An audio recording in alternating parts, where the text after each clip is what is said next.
Hello, everyone. Welcome to the Wednesday Chem Help ASAP live stream.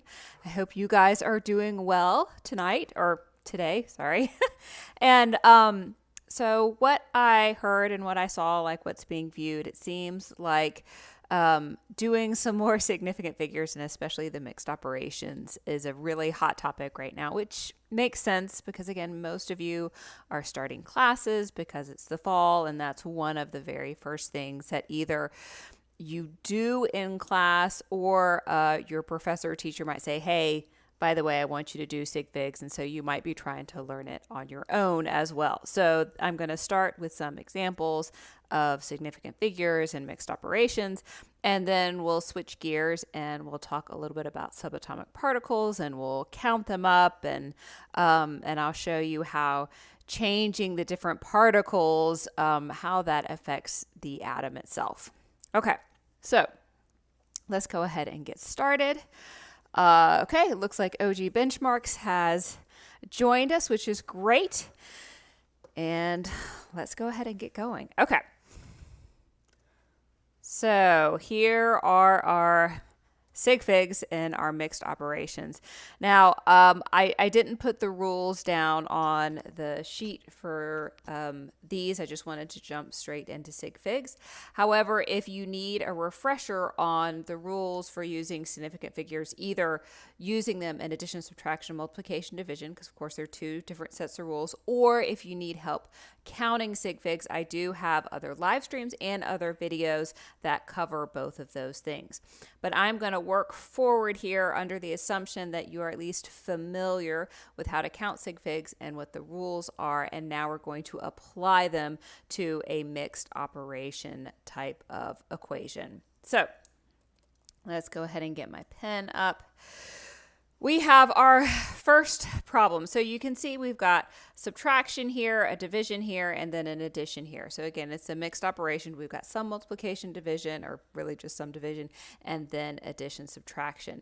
So whenever you do these mixed operation problems, you want to follow order of operations. So what I am going to do is I am going to simplify this division first. And I'm just going to write these down step by step, so hopefully it becomes clear. But again, if you have any questions, if you're watching live, then give me a question in the chat. Or if you're watching this later and you've got a question, please feel free to leave a comment and I will come back. And I do check the comments and hopefully I can answer your question then. Okay, so back to our problem. We are going to simplify this first. So I am just going to keep my 8.020, and then this divided here. Again, if I just put it into my calculator, I'm going to write out a bunch of decimals, and then I'm still just going to keep my 0.0330. I'm not going to mess with that. So I have to decide sig figs for that 2.54166, on and on. But I'm not going to actually round it yet. But let's decide sig figs. So in my numerator here, how many sig figs? Well, I have 1, 2, 3, 4, 5 sig figs in my numerator. And down below here, I only have 2 sig figs. Remember, this trailing 0 here is not significant. So in my multiplication division rules, the 120 with 2 sig figs is going to limit me. But again, I'm not going to go ahead and round now. I'm just going to put a line under this 5 here as a reminder to say, hey, keep all these digits in your calculator and carry them forward. But remember that in this answer right here, I only have 2 sig figs. Okay, now I can so I'm going to go ahead and do my subtraction and my addition. And of course, I can just do that in one step because, well, not only can the calculator do it, but because it's only addition, subtraction. And I'm just going to put a little arrow up here. And again, I kept all of these extra digits in my calculator, and I'm going to write down a bunch of decimals. And now I need to decide how I am going to round this. Well, with addition subtraction, I am looking at decimal places. So my number with the fewest decimal places is going to limit my answer. So this one has 3 decimal places. Here, remember, only has 1 because I'm supposed to round at that 5. And my 0.0330 has 4 decimal places. So my 2.5 is going to limit me, and specifically it's going to limit me to the tenths place. So I'm going to round to that 5 right there. So my final answer is 5.5. Okay, didn't look like any questions popped up in the chat. So let's go ahead and go on to our second example. So here you can see I have a lot of addition and then I've got a division. So again, I'm following my order of operations. So because this addition is in parentheses, I'm going to simplify that first. So adding all of these up, and again, just go ahead and, whoops, that should be a 7, 9. Go ahead and write down more decimal places than you think you're going to need. And depending on what kind of calculator you have, I always like to keep these numbers in my calculator and just carry forward with it. So obviously that is way more significant figures than I need. So when I'm doing addition here, again, I'm looking at the fewest number of decimal places. So I've got 3 here, 1, 2, 3, 4, 5 here, 1, 2, 3, 4 here, and another 3 here. So I am going to be limited to 3 decimal places right there. Again, I just put the underline. I don't actually round it yet. And of course, this is still divided by 0.020. So if I come just right over here to the right, I can go ahead and do this division. Again, carry forward lots of decimal places. I know that is definitely more than I need. Now that I'm doing multiplication division, I'm just looking at overall sig figs. So my numerator has 1, 2, 3, 4, 5 sig figs, again, because I'm going to round where that 3 is. And my denominator only has 2 sig figs. So I am limited to 2 sig figs, which means I need to round right here. Now, I really like this example because you'd say, all right, so I'm rounding to that 9. I have an 8 here, so I'd round up. That'd make this, so this would make this 4,000, right? But if I write it just like 4,000, how many sig figs does that have? Well, that only has 1 sig fig. So how do I tell my reader, hey, actually that 0 there in the hundreds place is significant, but not the other 2? Well, this is where scientific notation comes in handy, because remember, any 0 in scientific notation is significant. So this becomes 4.0 times 10 to the third. And that tells the reader that one of the zeros, and specifically the 0 in the hundreds place, is significant, but the other zeros are not significant.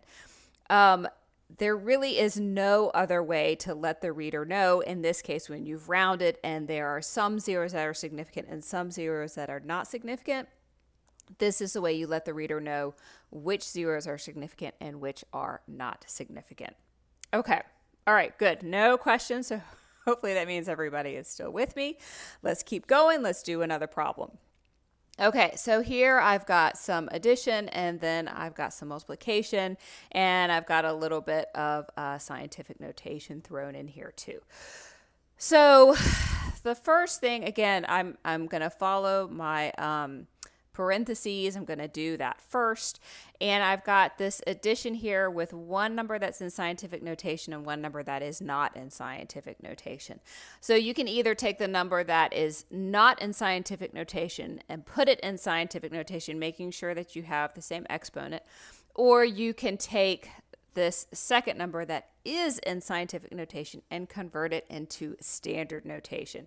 Now, for this particular problem, I think that is the easier way to do this. So I am going to take this 5 times 10 to the third, and I am going to convert that into standard notation. So let me just rewrite this problem with everything in standard notation. So 5 times 10 to the third is 5,000. That's 1, 2, 3 places. Now I'm going to put a line. Oops, not under that 0. Sorry. Under this 0. Again, to remind myself that these two zeros are significant and this last one is not. Or you could put a line under all three. Again, whichever way makes the most sense to you, that you know, hey, those first three digits are significant, but that last zero is not significant. And that is my parentheses. And I'll just rewrite the rest of the problem here, 10 to the negative fourth. Okay, so now I can go ahead and do this addition here, and because I can see my decimal places, I can do the correct number of sig figs. So I'm actually going to move this over here. So if I add these two up, and again, I'm going to keep lots of the decimal places here. Now I need to decide sig figs for this. Again, I'm doing addition, so I'm looking at decimal places. Well, it's certainly not this 330 because that goes out to 4 decimal places, but this 5,000 is going to limit me. Now, this is where, again, it's really important that you know where these, maybe I'll even put it in a different color, where these sig fig ends. So that number, in terms of significant figures, the tens place is the last place that is significant. So that means in my answer, oops, let me switch back to blue. I am going to be rounding to the tens place. Again, I'm going to keep all the decimal places in my calculator, but this is my reminder, hey, you've got to round to the tens place. Okay, so the last thing I have to do is still my multiplication, and that's 796 times 10 to the negative fourth. So again, if I do this calculation, I put it in my calculator, and I'm going to keep a lot of the decimal places. Let's determine our sig figs here. So again, multiplication division, so we switch rules. We're just looking at overall sig figs. So my first number here has 3 sig figs, and my second number is 1, 2, 3, 4 sig figs. So I am limited to 3 sig figs, so I am going to round to that 5 right there. So my final answer is 2.56. So again, when you have scientific notation in addition, subtraction, you've got a couple different options in terms of which way you're going to solve it. Again, just choose the way that seems easiest for that problem and makes the most sense to you. Okay, so we've got one more problem to do. This is our really, really long one, and we've got lots of scientific notation here in an addition and a subtraction. So for this one, because I have a 10 to the negative 7th, I mean, I could convert everything into standard notation, but I think it's going to be easiest to go ahead and convert all three of these numbers into 10 to the negative 7th. So I'm staying in scientific notation, but I'm converting the exponent so that they're all the same exponent, and then I can take the number part here and just either, well, I'm going to add here and subtract here. But let's go ahead and get these converted. So I've got 10 to the negative 5th here. So this is going to convert to 433.0 times 10 to the negative 7th. So I want to make sure that this number is the same. I actually haven't changed what the number is. So a lot of times if you're doing this, especially if you're doing this the first time through, convert both of these to standard notation and you should get the same number. If you get a different number, then your conversion has gone awry. Our second number here just stays the same because it already is in 10 to the negative 7th. And then I'm going to have to convert this one to 10 to the negative 7th. And to do that, let's see, I'm going to have to move it 4 decimal places times 10 to the negative 7th. And again, I'm going to give myself a line right here to say that 6 is the last significant digit. And even though there is a 0 now, technically in scientific notation, so the decimal is right here. It's not official scientific notation. It's just a way for us to actually add these numbers up. So now what I can do, now that they're all 10 to the negative 7th, I can take 433 plus 7.09 minus 9,000 or 91,560, and that'll be times 10 to the negative 7th. Okay, but let me just finish writing this problem down. and we still have this. So this is a long one. Times 10 to the 9th. Okay, so I am going to add all of these guys up, or sorry, I'm going to do an addition, and then I'm going to do a subtraction, and that gives me an answer of 9. There are 3 ones here, 0.91 times 10 to the negative 7th. This is still divided by 70.02015, and it is still multiplied by 3.250 times 10 to the 9th. And of course, I'm trying to write larger, but now I'm running out of room. Okay, so I have my scientific notation. It's not actually in the correct form. But we haven't determined where we're actually rounding to. Okay, so if I am looking at all of, again, just the number part here, not the exponent, I can see I've got to the tenths place, this one's to the hundredths place, and then this one is actually to the tens place. Again, it was really helpful to put that line underneath. So that means my answer is going to be rounded to the tens place right here. So let me take this number, which is in scientific notation but not in the correct notation, and convert it into proper scientific notation. Again, all I'm doing is moving the decimal. There are 3 ones there. This one ended up with a lot of 9s and 1s. And this is times 10 to the negative 3rd. Again, you can see all I did was move the decimal, so now it's in correct scientific notation because all I'm doing at this point is multiplication division. 2015. But let me give my reminder. I am rounding to that 3rd one right there. Okay, so whoops, I dropped my last part here. We're almost there. We've done the hard part. Now, this is all multiplication division, so you can do this all in one step. We don't have any more parentheses. So if I do this calculation, put it in my calculator, I get, again, with lots of decimals, times 10 to the 5th. So let's determine sig figs. Again, all multiplication division, so we're just looking at total sig figs.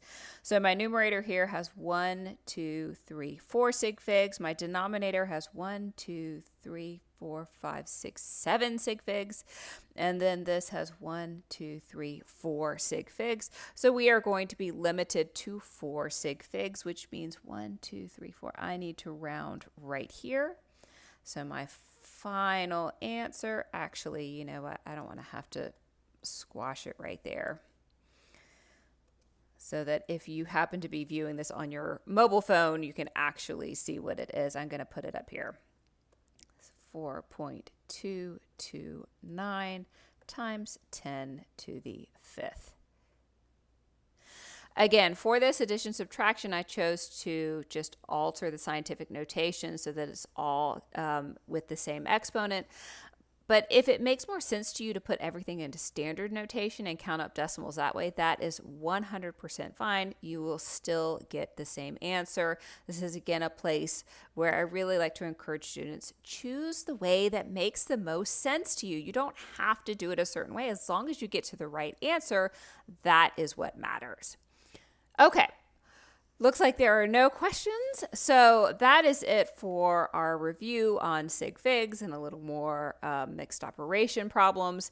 Now I do want to talk about subatomic particles. Okay, because this is also something that if you haven't done is probably going to be coming up soon. It usually, again, is towards the beginning of either the semester or the year.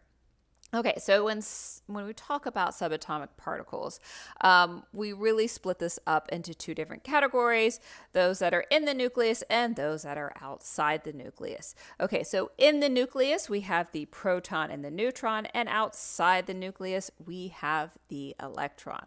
So let's talk about these a little bit more in depth.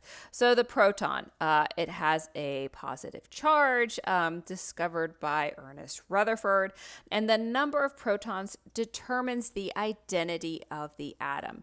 So if you know a little chemistry history, you know that chemistry kind of grew out of alchemy. And of course, in alchemy, they were looking for a way to turn lead into gold. They wanted to change the identity of an element. The only way to do that is to alter the nucleus, which is why all attempts totally failed. So your number of protons tells you what atom you have. So if you change the number of protons, if you add a proton or you subtract a proton, you no longer have whatever atom you started with, you have a different atom. Okay, and this number obviously is very important. We call this the atomic number. And in just a second, I'll switch over to a periodic table and I'll show you where to find that atomic number. Okay, so that is the proton. Remember, that is the identity of the atom. What else we have in the nucleus is the neutron. This does not have a charge. It is a neutral particle. It was discovered by James Chadwick. This all happened like very late 1800s to early 1900s.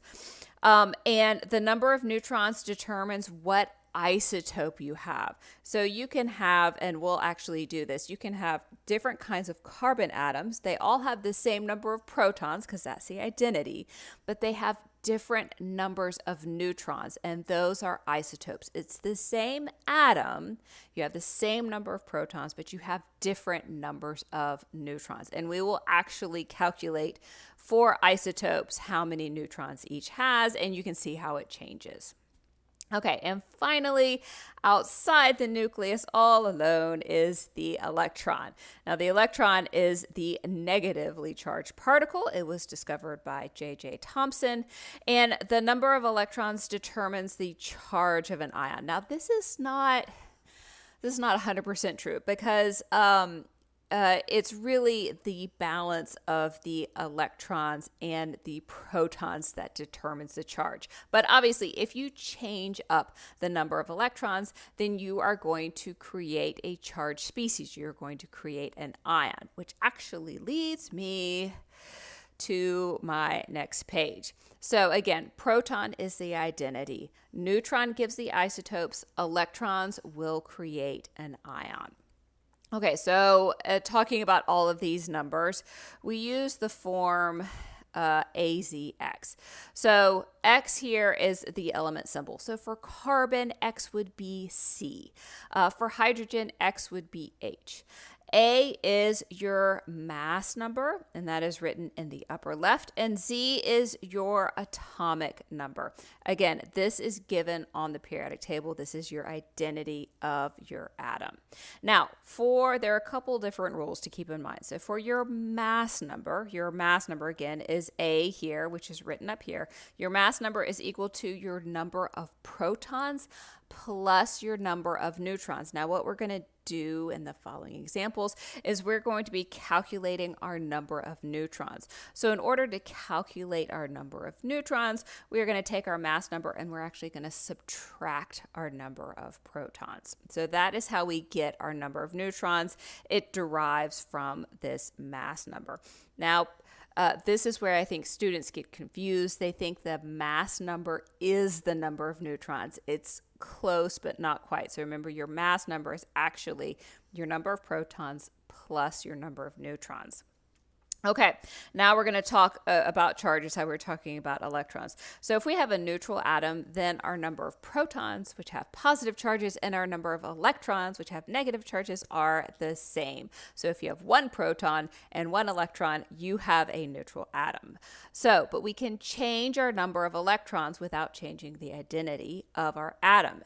And this is where you're going to create an ion. Okay, so when the numbers of electrons and protons are not equal, then you've got a charged species. Again, you have an ion. Now, specifically, you have a cation if you have a positive charge, and you have an anion if you have a negative charge. So again, this is why I tie this to the electrons and not necessarily the protons, because I really want to cement that the protons is the identity. But as you change your number of electrons, and this typically happens when you've got chemical bonding happening, then you can create a charged species. All right, this is all well and good. Let's take a look quickly at the periodic table before we jump into our examples, because I did want to show you where your atomic number is. Different periodic tables do put it in a different place, but it's usually somewhere at the top. So you can see for this periodic table, it says number here. That's atomic number. So these little numbers up here, these are all your atomic numbers. So this tells you the number of protons in the nucleus. So again, we talked about carbon. Its atomic number is 6. That means it has 6 protons. If you were to add a proton, if you were to take that nucleus and it went from 6 protons to 7 protons, you would change from a carbon atom to a nitrogen atom. So again, this is what the alchemists were actually trying to do, even though they had no idea that they were trying to do that. And so here is lead and here is gold. So what they really needed to do is they needed to take lead and they needed to remove quite a few protons to get to gold. And unless they were doing fission, that was going to be impossible. All right, any questions before we start? Great. Let's go ahead and jump into our examples, and we are actually going to write down and or calculate our protons, electrons, and neutrons. Okay, so here are our most common isotopes of carbon. And you can see I have written it in the form like we talked about before. Whoops, let me back up here. AZX. So that you've got all your information in this nice, neat little package, which is great. And let me switch up my pen so that we can write. So yes, we want to calculate protons, electrons, and neutrons. I actually like to do it in this order. I like to identify protons first, then electrons, and then neutrons, but it doesn't matter. You can do it in whatever order you want to. So for carbon 12 here, I'm just going to write P here for protons, so I don't have to write a whole bunch of stuff on the page. Okay, so protons, this is our atomic number. This is our identity. This is written in the lower left-hand corner here. You can also, sometimes the atomic number is left off. If you find carbon, again, you can see its atomic number is 6. That is the number of protons. Okay, our number of electrons. This carbon has no charge. So if you have a charge, it has to be specified, and it's going to be specified in this upper right-hand corner. If nothing is specified, then you assume you have a neutral atom. That means my number of protons and my number of electrons are the same. They're equal because, again, you have to balance your positively charged particles with your negatively charged particles. So that is our number of electrons. And now for our number of neutrons, remember we're going to use our mass number. So let's go back to our equation. Whoops, here we go. Your mass number is your number of protons plus your number of neutrons. So to figure out our number of neutrons, we're going to take our mass number and we're going to subtract our number of protons. So we're going to take the mass number, again, just given up here. We're going to subtract our protons, which we've already determined is 6. So our number of neutrons is 6. Okay, let's do the same thing for carbon 13. Again, these are isotopes. It's the same identity. They're all carbon atoms. We haven't changed electrons because we haven't had a charge jump in here. We have changed the mass number. We've changed the number of neutrons. So let's see how this works out. Our protons are the same. It's still a carbon atom. Our electrons are also still the same at 6 because we still have a neutral atom. But our neutrons, because our mass number have changed, now we have 13 minus 6. So our number of neutrons for this isotope is 7. So again, you see we still have a carbon atom. It's still a neutral atom, but our number of neutrons has changed. So let's finish this out with carbon 14. Protons, it's still carbon, so that's still 6. Electrons, it's still a neutral atom. That is 6. And our neutrons has changed because our mass number is now 14. That's still minus 6. So our number of neutrons is 8. So those are the 3 most common isotopes of carbon. All right, but let's keep going. A lot of these you just have to keep practicing. So we're going to do plenty of practicing here. Let's start with hydrogen. Again, we've got different isotopes because you can see this mass number is changing here. So for hydrogen 1, or this is called protium, our number of protons is our identity. It is our atomic number. It is written down here. It is 1. Of course, you can find this on the periodic table as well. Electrons. We have a neutral atom, so our protons and electrons are the same. They are equal. And our number of neutrons here, we're going to take our mass number. We're going to subtract our atomic number or our number of protons. So our number of neutrons is 0. Again, that is perfectly fine to have no neutrons in the nucleus. Now, if you're ever in a situation and you end up with negative neutrons, I would double check your math. Something has gone wrong there. Okay, so now let's go to deuterium. Again, still 1 proton. Whoops, I was writing P again. Electrons, we still have a neutral atom. We do not have an ion, so 1 electron. And neutrons, we've got a different mass number. We've got a mass number of 2. We're going to subtract our atomic number. So our number of neutrons for deuterium is 1. You can see where this is going for tritium. So protons still have a hydrogen atom. The identity has not changed. Still have 1 electron. We've got a neutral atom. But our neutrons, our mass number is different. So that is 3 minus 1. So our number of neutrons is 2 here. Again, isotopes, the number of neutrons is changing. All right, let's do another one here. Argon. Again, the math is not difficult, but I feel like it takes a lot of practice before these become really easy. All right, so we've got 3 different isotopes for argon here. Same thing, protons. We need our identity. We need our atomic number. That is 18. Electrons. All right, we've got a neutral atom. There's no charge written up here, so that is also 18.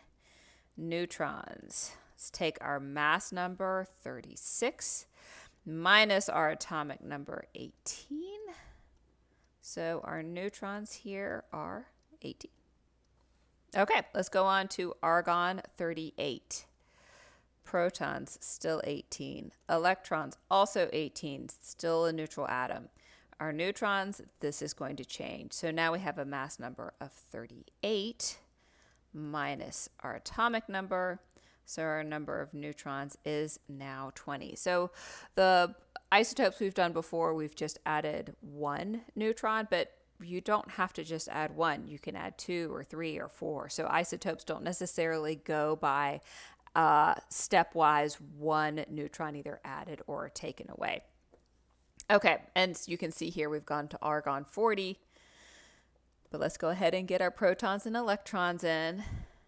Still 18, we still have a neutral atom, and for neutrons, this is now 40 minus 18, so our number of neutrons is 22. Okay.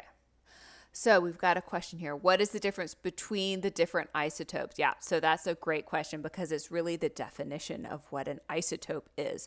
So the difference between the isotopes, so the difference between argon 36 and argon 38 is argon 36 has 18 neutrons and argon 38 has 20 neutrons. So you haven't added a charge or taken away a charge. Of course, you haven't changed the number of protons because if you did, you wouldn't have argon anymore. So it is all about the neutrons. So when we switched from argon 36 to 38, we added 2 neutrons in. So I hope that helps clarify for you, okay, the difference in isotopes. And it is easy to get it confused, especially isotopes, ions, when you're not familiar with the chemistry language, so to speak.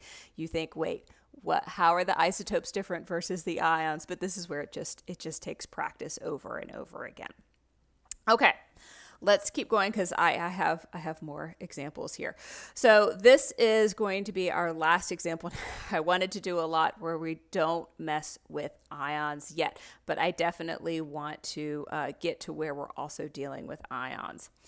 So we've got calcium. You can see calcium has a lot of ions. So we're going to do 1, 2, 3, 4, 5, 6 different ions here. But hopefully, again, as we do these examples, it starts to roll a little bit faster. Okay, so starting with calcium 40 protons. So we need the identity, that is 20. And let me just before we keep going, let me go back to our periodic table. If you didn't know what the atomic number of calcium was, you can always go to the periodic table and you can see it's got a 20 written here.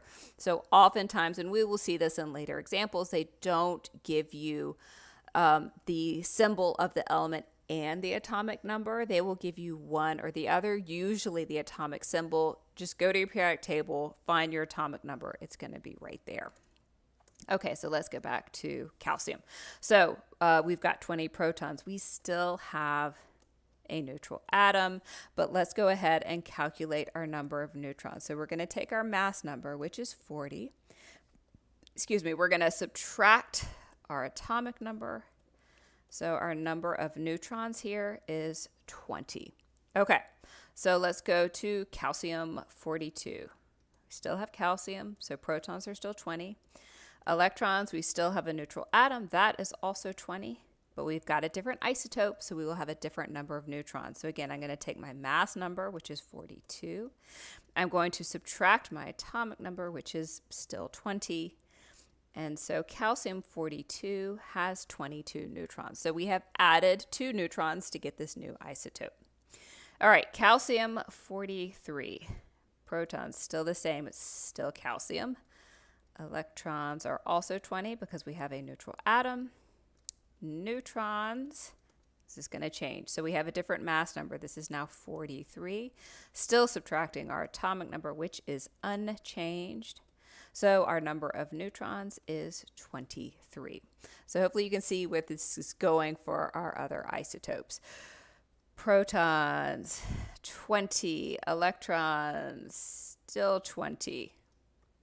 Actually, what I really want is I want this to start to get boring for y'all, because that means you really understand it, you're comfortable with it, and you don't need it explained again. Okay, so sorry, I'm trying to do 44 minus 20. So I have 24 neutrons for calcium 44. Let's keep going. We have more isotopes of calcium to do. So we still have calcium, so protons are 20. We just did protons. Electrons, neutral atom, that is also 20. Neutrons, we have a different mass number now. We have a mass number of 46, so that's going to be 46 minus 20. So our number of neutrons is 26. Okay, so our last isotope of calcium is getting a little crowded here. 20 protons, 20 electrons, and our neutrons, let's see, our mass number is 48. Minus our atomic number, which has just remained 20 throughout this whole problem.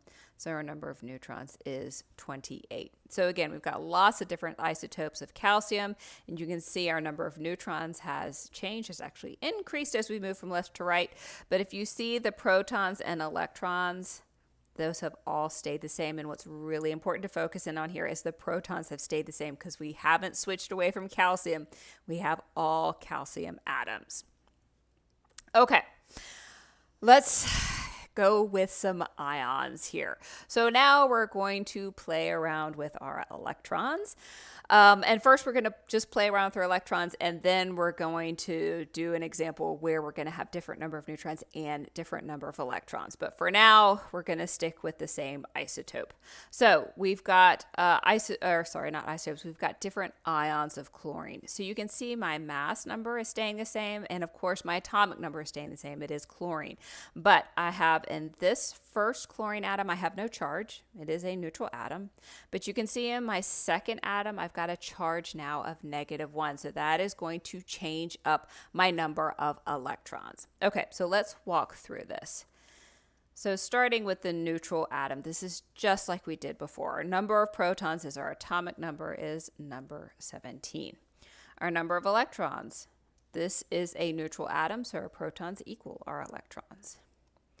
Our number of neutrons is going to be our mass number, 35, minus our atomic number, 17. So our number of neutrons was that 18? Yes, that's 18. Okay. Now let's take a look at our chloride anion. So this is an ion that has a negative charge, so it is an anion. All right, our protons are still 17. Again, we still have a chlorine atom. We have not changed its identity. But we don't have a neutral atom anymore. So this is where, again, students tend to get reversed about this. But remember, your protons have a positive charge. Your electrons have a negative charge. To get an atom to have a negative charge, it means you have more electrons than protons. Well, how many more specifically? That depends on the charge. We have a -1 charge, which means there is one more electron than proton. So my number of electrons is 18, and that will give me a charge of -1 because remember your electrons have a negative charge and you have one more electron than proton. Okay, so for our neutrons, we have the same isotope. So it's still the same mass number, -17, so our number of neutrons is 18. So this is a case where we have the same isotope, we have the same atom, but because it has a charge, we have changed the number of electrons. Okay, let's keep doing this. Let's do some more. You can see I've got oxygen here ready to go. So we have oxygen 16, and you can see again for this example, I'm not changing up the isotopes, I'm just changing up the charge. So we get comfortable changing up one thing at a time. So oxygen 16, protons. Again, this is our identity, this is our atomic number, that is 8. Electrons. This first oxygen is neutral, it does not have a charge, so my protons equal my electrons.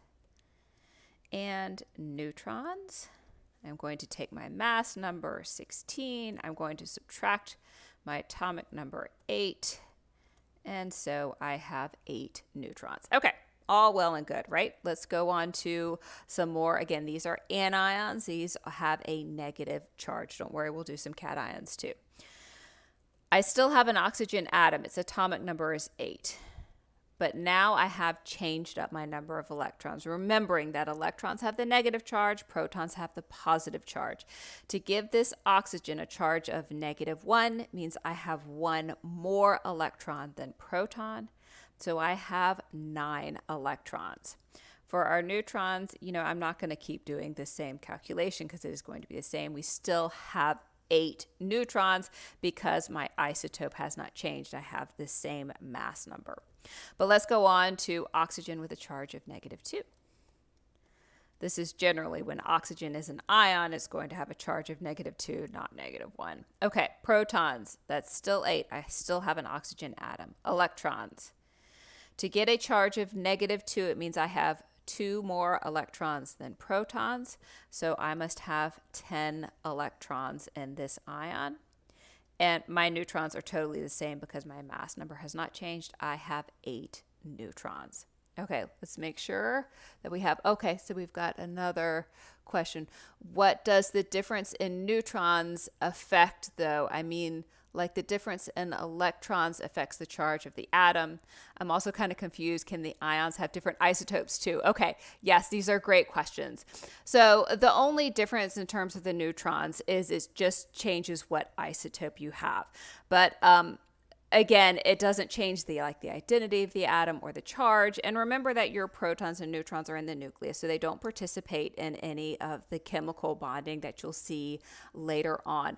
And your second question is really good too, and we're actually getting ready to do this problem of can the ions have different isotopes? Yes, they absolutely can, and we're getting ready to do this example. So I wanted to first just switch up the neutrons and then switch up the electrons, and then we're going to switch up both of them together.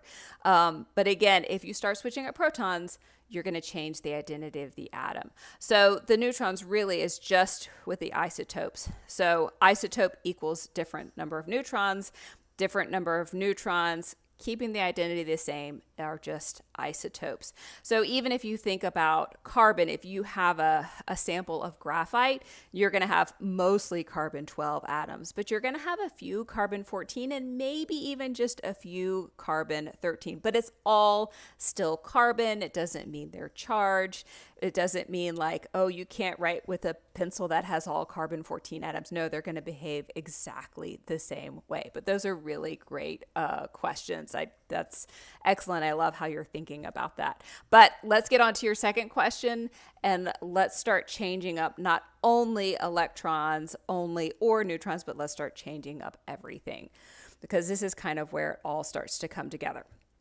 Okay, so you can see for this example, we've got magnesium, you've got mass numbers which are changing, you've got charges which are changing, and also what I did with these is I did not give you the atomic number. So we are going to have to refer back to our periodic table. And I would say for most examples, or where you see this kind of stuff written in like a textbook, or even in the literature, they will not give you the atomic number. They will give you the symbol, they'll give you the mass number, and they'll give you the charge, and that's it. You are expected to go to the periodic table and find your own atomic number. So, starting with all of our isotopes of magnesium, we need to figure out the number of protons. Well, they didn't give it to us, so let's go to the periodic table. I'm going to have to go back. I should have put an extra periodic table in here.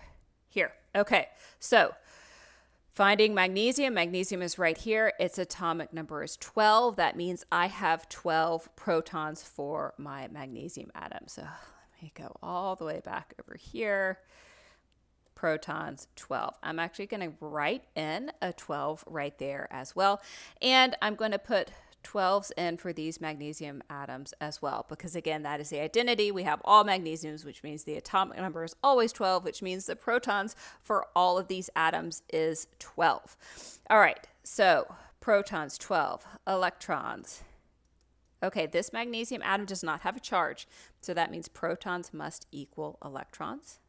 So this has 12 electrons. Now let's do our neutrons. Remember our neutrons, we're going to take our mass number, which in this case is 24. We're going to subtract our number of protons, i.e. our atomic number. You see, I tend to interchange this. Sometimes I'll say atomic number, sometimes I'll say number of protons. It's the same thing. That is 12. So our number of neutrons is 12. Okay, so now we're changing up both. You can see my mass number has changed, and I also have a charge. So I'm going to have to deal with both of these. Okay, but first let's do the easy one. This is why I like to do protons first, because I think it's really the easiest one, and it kind of sets you up for all of the other things you have to do. Still have magnesium. Protons are 12. Electrons. Okay, now we have to think about charge. So for magnesium, it has a charge of +1. This is a cation. It's got a positive charge. So again, keeping in mind, protons have the positive charge, electrons have the negative charge. If I have an ion with a positive charge, it means I have more protons than electrons. So if I have a positive charge of +1, that means I have one more proton than electron. So that means that my electrons are 11. So I guess you could think of it as one less electron than proton. Again, whichever way makes the most sense to you. But to get a positive charge, you have to have more protons than electrons. And specifically for a charge of +1, you just have one more proton than electron. Okay, hopefully that's clear as mud, right? So let's do neutrons. This is not going to be the same again because we have a different mass number. So my mass number now is 25. I still am going to subtract the atomic number. So my number of neutrons here is 13. So again, you can see how we've gone to a different isotope and we have gone to a charged species. So while our protons have stayed the same, again, because we have the same atom, our number of electrons has changed and our number of neutrons have changed. Let's do our last isotope / ion here. Protons, it's the same. We've got 12. Electrons. Okay, now we need to look at the charge again. So this magnesium cation has a charge of +2. So again, it's got to have more protons than electrons to get a positive charge. So we think about how many more. Well, if it has a charge of +2, then we have 2 more protons than electrons, which means our electrons is 10. Again, you can think of it as you've lost 2 electrons, or you can think of it as you 2 more protons, whichever way makes the most sense to you. But this is where, again, I see students get these things flip-flopped. So it is, I mean, hopefully it's easy to remember. Protons are positive, even if you forget electrons are negative. They're opposite, right? Okay, so to get our positive 2 charge, we have 10 electrons because we've got 12 protons. And our neutrons have changed too because our mass number is now different. It's 26, but we're still subtracting our atomic number. So our number of neutrons for magnesium, 26 with a +2 charge, is 14. So hopefully, Aga K, this helps illustrate the exact question you were going for. You were just ahead of me. You were already thinking ahead of me, which I love. Okay, so one more example. We're going to do the same thing. We're going to switch up neutrons and we're going to switch up electrons. So we've got sulfur. This time we're going to be dealing with negative charges in just a little bit. Those are anions. But first, let's do our neutral atom. So we have sulfur and we have a mass number of 33. So the first thing I want to find is my number of protons. Well, of course, they didn't give it to me because they know I have a periodic table. Let me see. I think I can get to a little faster here. Give me your periodic table. Okay. All right, so we're looking for sulfur. Sulfur is over here. You can see it has an atomic number of 16.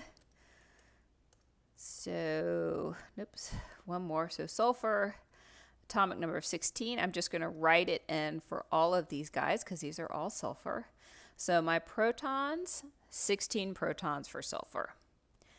All right, electrons. For my first sulfur atom, I have no charge, so I have a neutral atom, which means my protons equal my electrons. So that is 16. Now let's do my neutrons. So this is sulfur 33. So to find neutrons, sorry, I'm getting a little tongue-tied, minus my atomic number, and my neutrons are 17. Okay, so now we're going to take sulfur, we're going to give it a charge, and we're going to give it a different mass number. But it's still sulfur, so my number of protons is still 16. All right, electrons. Now I'm dealing with an anion. It's got a negative charge. So that means I have more electrons than protons. So for this particular anion, I have a charge of -1, which means I have one more electron than proton. So my electrons are 17. And for neutrons, again, my mass number has changed. And my mass number is now 36. But I'm still going to subtract 16 because that's my atomic number. And so my number of neutrons is 20. So again, change the number of electrons, change the number of neutrons. Let's do one last one. Let's do sulfur 34. Protons are still the same. It's still sulfur. We have not changed the identity of our atom. We have, however, changed our charge, right? So we're no longer a charge of -1. Now we've got a charge of -2. We're still an anion, though, so we still have a negative charge, but this time we have a negative charge of 2, so we have 2 more electrons than protons. So we must have 18 electrons to give the sulfur a charge of -2. Now let's do neutrons. Again, my mass number has changed once again. Now it is 34 minus 16, so my number of neutrons is now 18. So I hope that helps clarify how all of these things change. Again, when I'm doing these problems, I like to identify protons first because I feel like that's where it all starts. What is the identity of the atom? And then you can move from there. You can decide electrons based on either a neutral atom or a charged species.